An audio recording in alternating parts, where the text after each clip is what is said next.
지금 이 시간에도 우리와 함께 거하여 주시는 임마누엘의 아버지 하나님, 한 주간의 삶 동안에도 우리를 지켜주시고 또 이 한 시간 하나님 앞에 하나님을 예배하는 자에 나올 수 있는 귀한 은혜를 주신 하나님께 감사드립니다. 이 한 시간 하나님을 예배하는 가운데, 이 가운데 거하기를 기뻐하시는 그 하나님의 음성을 듣고 그 하나님의 뜻을 깨달으며 순종하게 되는 그런 놀라운 일들이 저희들 가운데 있기를 간절히 바라고 소망합니다. 참 어렵고 힘든, 마치 광야와 같은 이 땅의 삶을 우리가 살아가고 있지만 우리의 인생의 삶의 목표를 하나님 이 땅에 두지 않게 하여 주시고, 우리가 살아가는 이곳은 우리가 참으로 영원히 거할 곳이 아니요, 우리는 이곳에 잠깐 있다가 우리의 영원한 본향으로 가야 되는 그러한 존재임을 하나님 깨닫고 하나님 나라에 우리의 인생의 목표를 두며 주님과 동행하기를 더욱더 힘쓸 수 있는 저희들이 되기를 간절히 바라고 소망합니다. 하나님, 욥이 고난 가운데서도 하나님을 원망하거나 저주하지 않고 인생의 모든 주권을 하나님께 내어드린 것처럼 우리도 우리 인생의 모든 주권을 하나님께 내어드리게 하여 주셔서 우리의 삶을 철저히 하나님께 맡기며 하나님의 뜻에 순종할 수 있는 저희들 되게 하여 주시옵소서. 참으로 다니엘의 세 친구의 신앙 고백과 같이 그리 아니하실지라도 하나님을 버리지 않겠다라는 고백이 우리들 가운데 있게 하여 주셔서 이 모든 상황과 또 환경을 주관하시는 하나님을 더욱더 신뢰하며 하나님을 더욱더 알아갈 수 있는 저희들 되게 하여 주시옵소서. 하나님, 이 중년의 공동체 위에 은혜를 더하여 주셔서 참으로 마지막 날 주님 앞에서 칭찬 들을 수 있는 공동체가 되게 하여 주시고, 하나님, 성도로서 마땅히 있어야 할 사랑과 희생의 모습이 저희들 가운데 있게 하여 주셔서 참 주님을 쫓아가는 주님의 제자로서 우리에게 허락하시는 그 십자가를 담대히 지고 주님을 닮아갈 수 있는 저희들 되기를 간절히 바라고 소망합니다.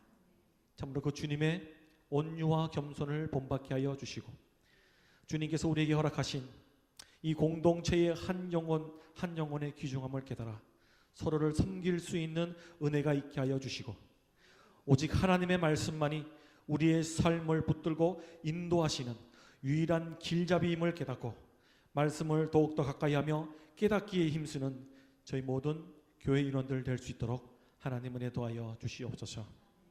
하나님, 은혜 중에 교육부 모든 수련회를 마치게 하시니 감사합니다. 하나님, 저들에게도 하나님의 놀라운 은혜를 더하여 주셔서 참으로 이번 수련회를 통하여서 듣고 배우며 깨달은 말씀들로 인하여서 그들이 더욱더 성장하게 하여 주시고 저들을 통하여 이 땅에 하나님의 나라가 확장되게 하여 주시며 또 그들이 이 교회의 기둥들로서 아름답고 놀랍게 세워질 수 있는 은혜가 있기를 간절히 바라고 소망합니다. 하나님, 한국을 방문 중이신 우리 김주현 목사님 붙잡아 주셔서 더욱더 하나님의 능력으로 붙들어 주시고 놀라운 은혜와 하나님의 영감을 덧입혀 주시고 정말 이 교회를 향한 주님의 뜻을 또 온전히 깨달아 이 교회를 이끌어가는 영적인 지도자로서 부족함이 없도록 하나님이 친히 세워주시기를 간절히 바라고 소망합니다. 이곳에 도착하시는 날까지 하나님께서 지켜주시고 또 우리와 함께 말씀 안에서 순종하며 하나님이 기뻐하시는 아름다운 중년교회로 세워질 수 있는 은혜를 허락하여 주시옵소서. 이 시간 말씀 전하시는 박성준 목사님 주님께서 함께하여 주시고 하나님 은혜를 더하여 주셔서 또 선교사님을 통해 우리에게 주시는 하나님의 음성에 귀를 기울이며 순종할 수 있는 부드러운 마음을 허락하여 주시고 또 선교사님이 하시는 사역 가운데도 함께하여 주셔서 참으로 그 사역이 주 안에서 형통하게 하여 주시고 또 많은 열매가 맺혀지며 이곳에 하나님의 말씀에 대해 알지 못하는 저들에게 그리스도의 마음을 품고 하나님의 말씀을 온전히 전하며 하나님 나라가 확장되어지는 일에 아름답게 쓰여질 수 있는 귀한 선교사님 될 수 있도록 은혜를 더하여 주시옵소서. 이 예배가 마치는 시간까지 성령님 이 예배를 주장하여 주시고 하나님 홀로 영광 받으시는 높임을 받으시는 거룩한 예배가 되게 하여 주시옵소서. 감사드리며 귀하신 예수님의 이름으로 기도드립니다. 아멘.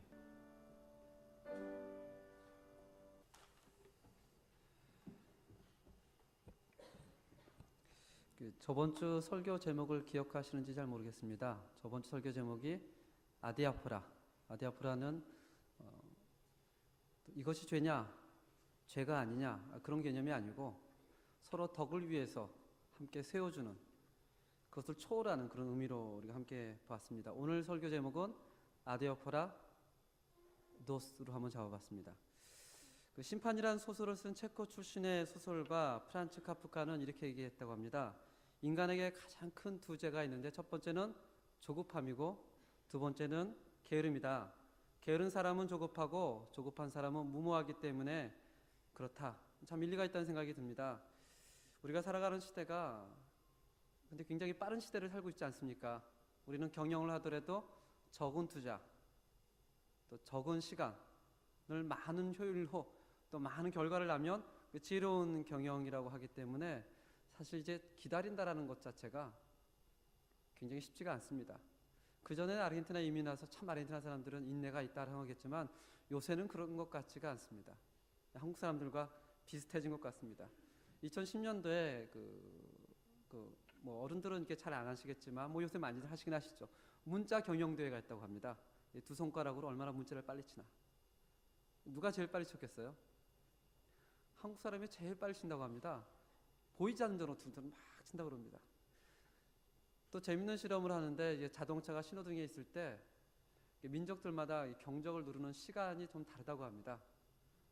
독일 사람들은 7초에서 8초를 기다린다 그래요. 세마포로가 바뀌어도. 대단한 민족인 것 같습니다.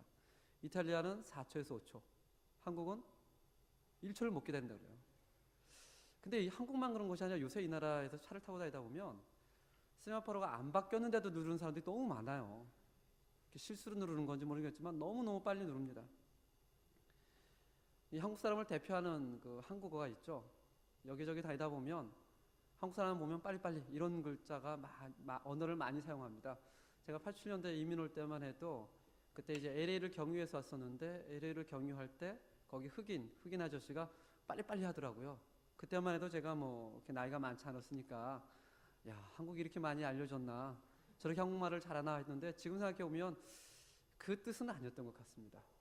한국 사람들이 얼마나 빨리빨리 하고 이렇게 속도감이 있겠으면 그것이 한국을 대표하는 그런 언어가 됐는지 잘 모르겠습니다. 이 세상의 경영의 원리, 적은 투자와 적은 시간을 투자해서 많은 걸 한꺼번에 얻는 그런 경영의 원리가 사실은 우리 교회에도 굉장히 깊게 들어와 있습니다. 그 세상에 운영하는 그 경영의 원리가 교회도 깊게 들어와 있기 때문에 어떻게 하면 교회도 적은 투자와 놀라운 효율을 얻을 수 있을까, 그런 고민을 종종 할 때가 있습니다. 특별히 이번 주가 이제 학생부가 4박 5일간 수련을 하고 또 유년부가 1박 3일간 수련을 했습니다. 많은 성도님들의 헌신과 또 기도, 봉사로 은혜롭게 마칠 수가 있습니다. 수련을 끝나고 나면 이제 어른들이 기대를 하시는 것 같아요. 야, 아이들이 얼마나 변했을까? 근데 사실 갔다 와도 그 변함이 한 2주를 넘어가지 않습니다. 경험해 보시면 잘 압니다. 한 1주, 2주 뭐 은혜를 받았다, 열심히 한다, 교회도 나오고 논문도 흘리고 한 2주, 3주만 지나고 계약을 하면 다시 원점으로 들어가거든요. 그리고 우리 마음속에 참 속이 상하죠. 야, 그렇게 기도를 했는데, 그렇게 봉사를 했는데 어떻게 아이들이 변하지 않을까? 근데 사람의 변함을 보면 많은 인내와 사랑을 가지고 기도해야 될 것 같습니다. 사람에 대한 영적인 투자는 적은 투자로 많은 효율을 거둘 수 있는 그런 경영의 원리가 적용되는 것이 아닙니다. 많은 투자를 해도 적은 효율을 볼 수밖에 없는 게 사람의 영적인 경영입니다. 그래서 아이들이 성장해가는 과정 가운데 있다, 우리의 영혼이 성장해가는 과정 가운데 있다라는 인내와 사랑으로 계속해서 우리는 지켜봐야 되고 기도해야 될 것 같습니다. 잘못된 영적 환상이 있어서 바로 우리가 사람이 변할 것이다 라는 환상을 갖고 있다 보면 자꾸 왜 안 변하지? 라는 질문을 하게 됩니다. 왜 안 변하지? 뭐가 문제가 있는 것 아닌가? 예, 문제가 있죠. 안 변하는 게 문제가 있는 것이 아니고 왜 변하지 않는다는 조급함에 문제가 있는 것입니다. 조금 더 기다려주고 조금 더 기도해주고 그 사람이 성장해가는 과정 가운데 있다라고 안다면 그렇게 조급함을 가지고 문제가 있다라고 생각하지 않을 텐데, 우린 반면에 우리 자신을 볼 때는 좀 다른 잣대로 봅니다. 우리 자신을 볼 때는 그럴 만한 이유가 있었어. 아마 다른 사람도 나 같은 상황이라면 그럴 수밖에 없을 거야 라는 여러 가지 변명을 내오면서 자기에게는 한없는 자기 연민을 느낍니다. 그러나 반면에 다른 사람에게는 그러면 안 되지 라는 생각을 너무나 자주 합니다. 그렇다고 때가 된다고 변하는 것은 아닙니다. 두 손을 놓고 때가 된다는 것이 아니라 끊임없이 하나님의 말씀이 선포되어지고 그것이 반복해서 들려지면서 우리는 몸부림을 쳐야 됩니다. 그러나 동시에 하나님 하는 때를 기다려야 되는 것입니다. 그때가 바로 하나님의 때라는 것입니다. 저번 주 설교 제목을 아디아프라라고 졌는데요. 죄의 문제가 아니고 덕의 문제다, 사랑의 문제다. 사실 교회 안에서 죄의 문제로 싸우는 것은 극히 드뭅니다. 죄의 문제로 싸우는 것이 아니고 대부분은 덕의 문제로 싸웁니다. 자기의 생각과 많이 다르기 때문에 그걸 가지고 서로 지켜야 한다, 안 지켜야 된다, 그런 것을 가지고 싸우는 거지 십계명을 어겨서 그런 것으로 싸우는 것은 거의 드뭅니다.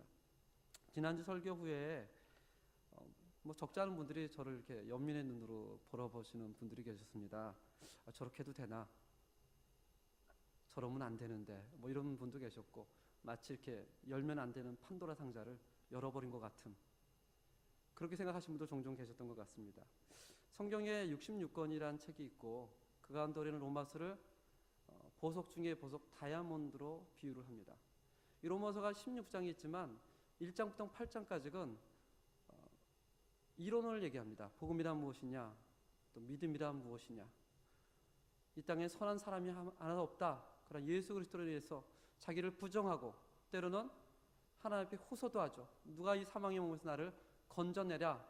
그럼에도 불구하고 높음이나 기쁨이나 나를 그리스도의 사랑에서 끊을 자가 없다라고 합니다.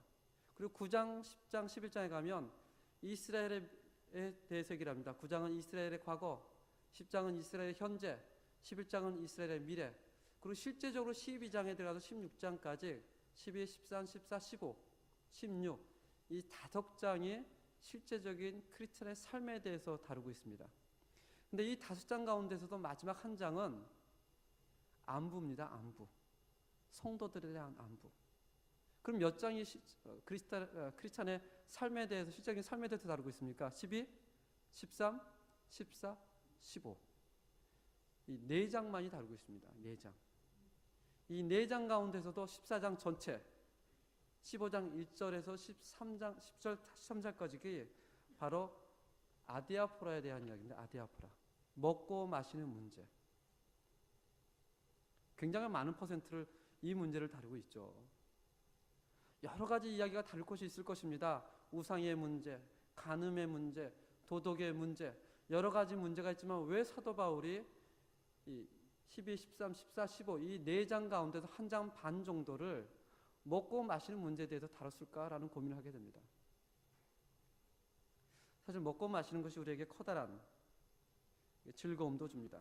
반면에 먹고 마시는 것이 우리에게 커다란 걸림돌도 줍니다. 15장 1절을 보겠습니다.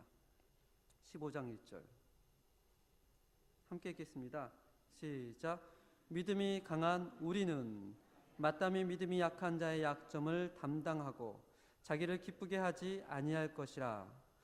믿음이 강한 우리, 여기서 믿음이 강한 우리라는 것은 지도자를 얘기하는 것이 아닙니다.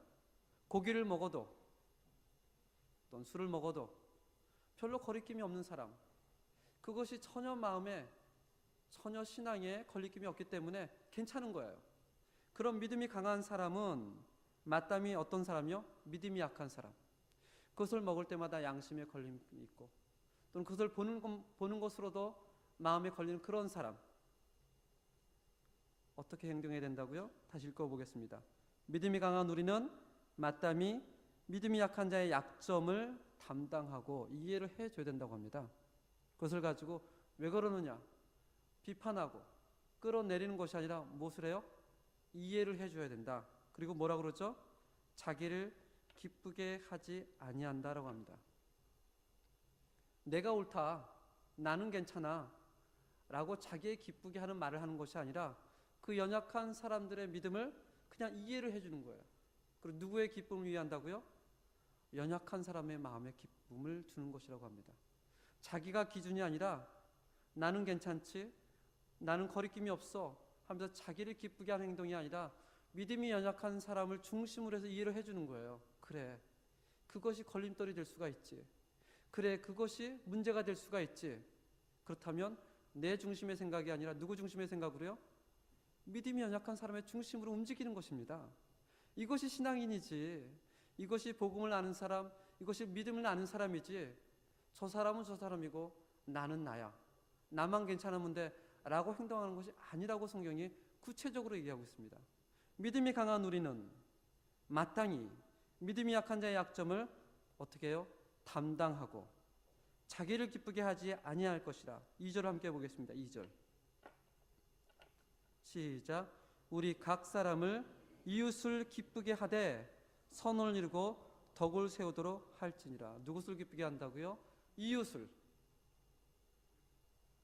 신앙이 된다는 것은 주를 위해 산다라는 말도 되지만 동시에 다른 사람을 위해 산다는 말도 되는 것입니다. 우리는 마땅히 이웃을 기쁘게 하되 선을 이루고 덕을 세우자.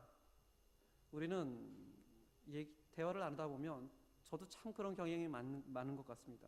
저도 모르게 이분법적인 사고방식을 많이 가지고 있습니다. 이것은 흑이요, 이것은 백이요, 이것은 하나님의 사람이요, 이것은 하나님의 사람이 아니다. 이러다 보니까 거기서는 갈등이 굉장히 커집니다. 사실 성경에서는 그렇게 죄라고 다루지 않는데도 어떤 자기의 생각, 자기의 기대감이 도착하지 않으니까 그것을 가지고 그래서 분란을 일으키는 것입니다.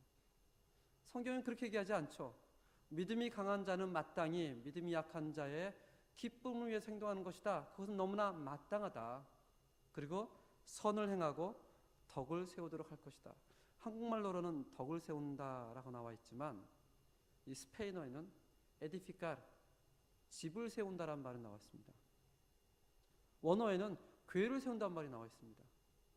우리가 교회를 세우는 것이 교회를 세우자, 주를 위해서 일하자라고 막연히 추상적으로 일하는 것이 아니고 믿음이 약한 자들을 세워주는 것이 교회를 세운다는 것입니다. 그들을 이해해주고 정죄하지 않고, 하지만 그들의 입장에서 생각하고 그들을 세우는 것이 결국엔 누구를 세운다고요? 교회를 세우는 것이다 라고 얘기하는 것입니다. 3절을 보겠습니다. 3절 그리스도께서도 자기를 기쁘게 하지 아니하셨나니 기록된 바 주를 비방하는 자들의 비방이 내게 미쳤나이다 함과 같으니라. 그리스도도 자기 자신을 위해서 이 땅에 오지 않았다고 합니다. 그리스도도 연약한 자를 위해서, 믿음이 없는 자를 위해서, 로마서 5장에 보면 우리가 죄인 되었을 때, 우리가 연약했을 때, 우리가 하나님과 원수 되었을 때 그리스도께서 우리 위해서 죽으셨다라고 얘기합니다. 그리스도께서도 자기를 기쁘게 하지 아니했는데 어떻게 복음을 아는 사람들이, 믿음을 아는 사람들이, 주를 사랑한다는 사람들이 자기 중심으로 살 수 있겠냐는 것입니다. 자기 중심적으로. 그렇게 살 수 없다라는 걸 얘기하는 것입니다. 이 성경 공부를 참 많이 합니다. 저도 많이 해봤습니다. 큐티도 여전히 저도 하고 있습니다. 사랑의 교회 지금은 돌아가신 그 오카노 목사님이 고민이 있었습니다. 지금은 사랑의 교회가 참 문제가 많이 있지만 오카노 목사님의 고민은 이거였습니다. 사랑의 교회 하면 생각나는 게 뭐죠? 제자훈련. 제자훈련은 엄청나게 생겼습니다. 평신도부터 장로님까지 전부 다 매일매일 나가도 피를 토하시면서까지 제자훈련 해놨는데 문제는 그 제자훈련한 사람들이 다른 사람을 비판하기 시작하는 것입니다. 너는 왜 제자훈련 안 받았지? 나는 받았는데. 나는 4기인데 너는 몇 기지? 1기지. 오카노 목사님 그 고민에 빠지기 시작을 했습니다. 분명히 하나님의 말씀으로 공부하는 것은 맞는데 이 말씀을 공부한 사람들이 그 말씀을 가지고 우리의 악한 영을 향해서 휘두르는 것이 아니고 누구를 향해서 휘둘러요? 성도를 향해서 휘두르는 거예요. 성도를 향해서. 왜 그렇게 못 살지? 근데 큐티도 그런 맹점이 있습니다. 큐티가 하나님과의 깊은 관심이 있고 하나님의 영적인 것이 있는 동시에 잘못하면 이것을 가지고 왜 당신은 큐티 안 하지? 나는 큐티 하는데. 사실 성경 공부나 큐티라는 것은 하나님의 영광을 돌리기 위해서 하는 것 다시 아닙니까? 사실 그것은 하나의 목적을 알고 교회를 위해서 세우기 위해서 하는 것이 아닙니까? 근데 우리는 잘못하면 그것을 가지고 칼을 휘두릅니다. 그리고 자기 자신의 방법대로 목을 쳐버립니다. 너무나 위험한 것이죠. 그것은 성경 공부가 나쁘다는 것이 아니고 그래서 성경 공부를 하지 말라는 그룹도 있어요. 참 신기하죠. 그러니까 하지 말자. 그러는 것이 아니라 기준이 잘못됐다는 것입니다. 성경은 얘기를 하죠. 우리 각 사람이 이웃을 기쁘게 하는 것이 마땅하다. 그렇게 해야 교회를 세울 수가 있다. 그리스도께서도 자기를 기쁘게 하셨지 않았느냐? 우리도 그렇게 해야 된다라고 얘기를 합니다. 그러면서 4절, 5절에 이렇게 얘기를 합니다. 무엇이든지 전에 기록된 바는 우리의 교훈을 위하여 기록된 것이니 우리라 하여금 인내로 또는 성경의 위로로 소망을 가지게 합니다. 무엇이 필요하다고요? 인내가 필요하다고 생각합니다. 조급함을 가지고 왜 변하지 않지가 아니라 인내를 가지고 기다려주는 것입니다. 바라봐주는 것이에요. 그리고 조심하시는 겁니다. 믿음이 약한 자들 앞에서 행동을 조심하시는 거예요. 그러면 성경의 위로로 소망을 가지게 한다. 하나님께서 우리 각 사람에게 영생에 대한 소망을 끊임없이 공급하시다는 것입니다. 끊임없이. 내 생각, 내 철학, 나의 기쁨이 아니고 다른 사람들의 행복, 하나님의 나라 이 몸이 기준이 되어야 한다는 것입니다. 교회 안에서는 성도들끼리 자기의 유익을, 자기의 철학을 지키는 것이 아니고 상대방을 좀 더 생각하고 그들을 끌어내는 것이 아니라 세워주는 것입니다. 금요일인가요? 금요일날 성경학교 하루를 마치고 집에 왔습니다. 근데 그날 굉장히 피곤했었습니다. 근데 오후에 전화가 왔어요. 학생부에서. 제가 받지는 않았는데 전화 받는 목소리를 보니까 조수아가 팔이 부러졌대요. 누워있으면서 아이고 뭐 이런 생각이 들더라고요. 그러면서 저는 가냐 안 가냐 막 이런 얘기를 해요. 그 비몽사몽간에 누워 생각을 했습니다. 내가 가면 뭐가 달라질까? 아무것도 안 달라져요. 안 가면 뭐가 달라질까? 그것도 안 달라지더라고요. 그래서 얘기했습니다. 그냥 오라 그래. 그냥. 그리고 왔습니다. 토요일 날 되니까 저보고 제가 목욕을 시키래요. 예전에 참 제가 아이들 기저귀도 잘 갈고 목욕도 잘 시켰는데 목욕을 시키려니까 갑자기 징그럽다는 생각이 드는 거예요. 이 큰 애를. 그래서 참으로 오래간만에 팔이 부러진 덕분에 목욕을 어제도 시키고 그저도 시켰습니다. 목욕을 시키고 옷을 딱 벗었더니 냄새가 그렇게 날 수 있을까요? 팔을 두는 순간 고개가 옆으로 돌아가요. 참 내 아들이 아니면 별로 시키고 싶지 않은. 그렇지만 은혜가 되더라고요. 다 큰 아들이지만 다시 비누로 목욕을 시키고 수세미를 밀어주고, 만약에 팔이 안 부러졌다면 수세미를 막 빡빡빡 밀어주고, 언제 내가 이 아들의 몸을 식힐 수 있을까? 이 조세 얼굴을 보니까 별로 싫어하는 눈치는 아닌 것 같습니다.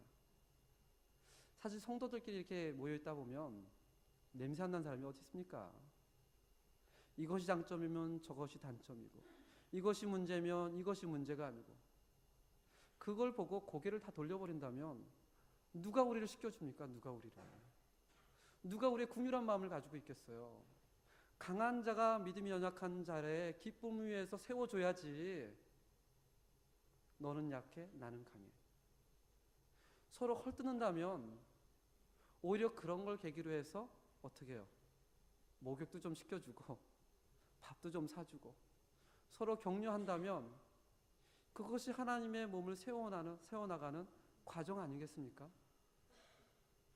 이 문제를 사도 바울은 12, 13, 14, 15에서 2장에 걸쳐서 쓰고 있습니다. 2장에 걸쳐서.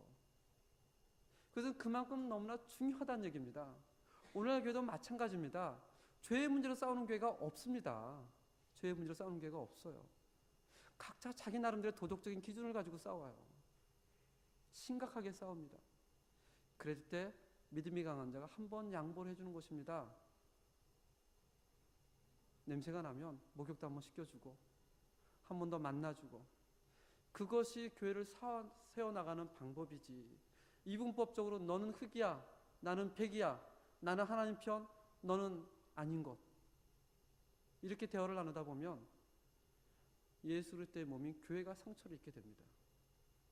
가만 6절을 보겠습니다. 6절 함께 보겠습니다. 시작. 한 마음에 한 마음과 한 입으로 하나님 곧 우리 주 예수 그리스도의 아버지께 영광을 돌리게 하려 하노라. 한 마음 한 입. 비록 생각이 다를 수 있습니다. 그래도 성경은 한 마음이라 그래요. 한 마음으로, 우리가 한 마음으로 예수를 그리스도라 고백하지 않느냐. 우리가 한 입으로 하나님을 영광을 돌리지 않느냐.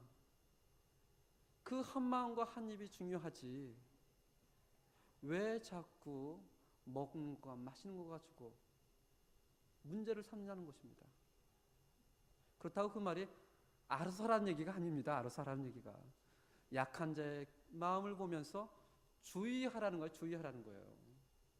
교회 와서도 한 번쯤 하루 정도는 금연할 수 있죠.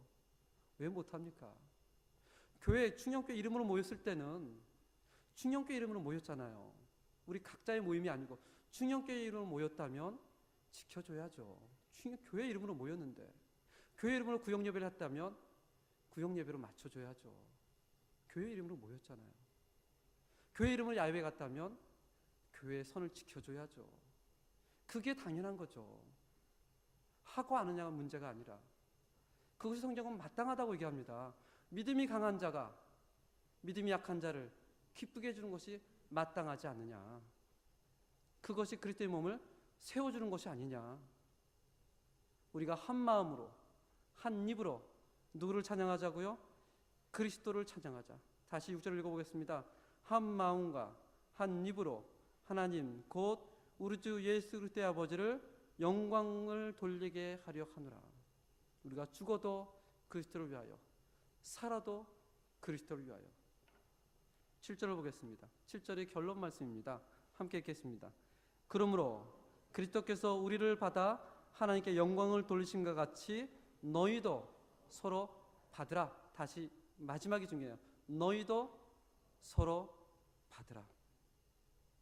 그리스도께서 우리를 위해서 하나님의 영광을 돌리신 것 같이 너희도, 적어도 복음을 믿는 사람들, 그리스도를 자기의 구세주라 고백하는 그 사람들, 너희도 그렇게 받는 것이 합당하지 않느냐라고 합니다. 너희도 서로 받으라. 이것이 12장부터 16장까지의 결론입니다. 너희도 서로 받으라. 너희도 서로 받으라. 서로 주의해라.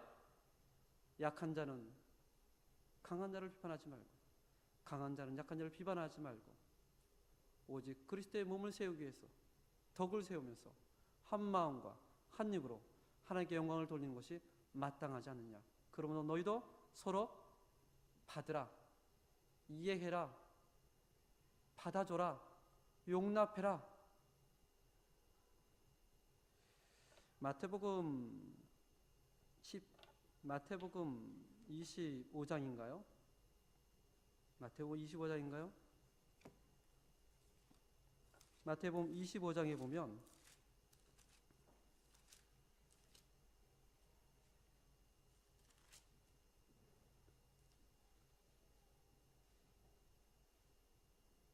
(25장) 31절부터 보면 그 하나님의 나라의 비유를 나오면서 마지막 때를 일으키기를 합니다.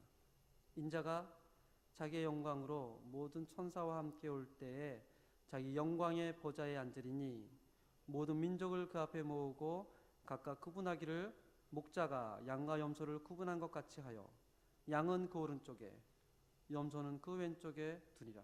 마지막 때에 하나님께서 심판하는데 오른쪽엔 양, 오른쪽엔 염소.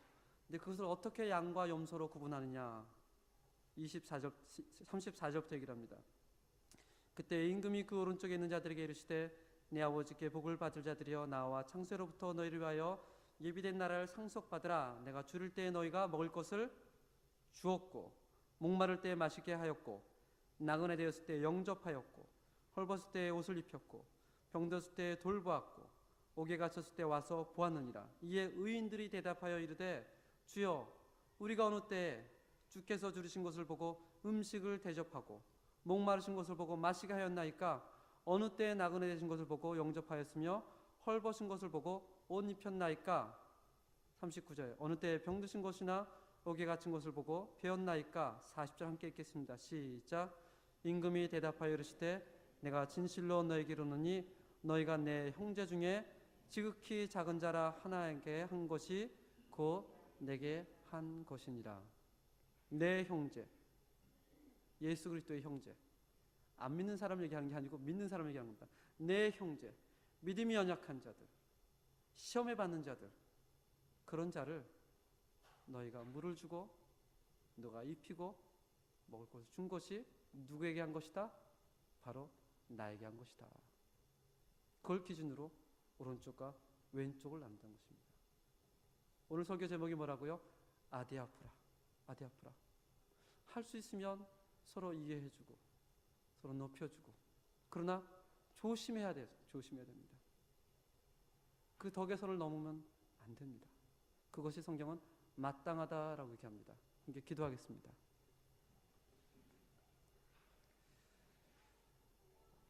하나님 아버지, 우리는 각자 내 자신이 가지고 있는 기준이라는 것이 있습니다. 또 도덕적인 기준도 있습니다. 그런데 이것이 내 자신을 굉장히 날카롭게 만듭니다. 그래서 본의 아니게 상처도 주고 본의 아니게 끌어내기도 하고, 그러나 그것은 성경은 옳지 않다라고 합니다. 또한 그것이 그러니까 아무렇게 해도 된다라고 얘기하지 않습니다. 서로 그리스도의 몸된 교회를 위하여 덕을 세우고 한 몸과 한 입으로 하나님의 영광을 찬양하는 것이 마땅하지 않느냐. 그럼 너희는 서로 받으라라고 얘기합니다. 이것이 바울이 로마 교회에게 쓴 그 말이 아니라 오늘날 우리에게, 하나님 우리에게 하시는 말씀인 줄로 믿습니다. 예수님 이름으로 기도합니다. 아멘.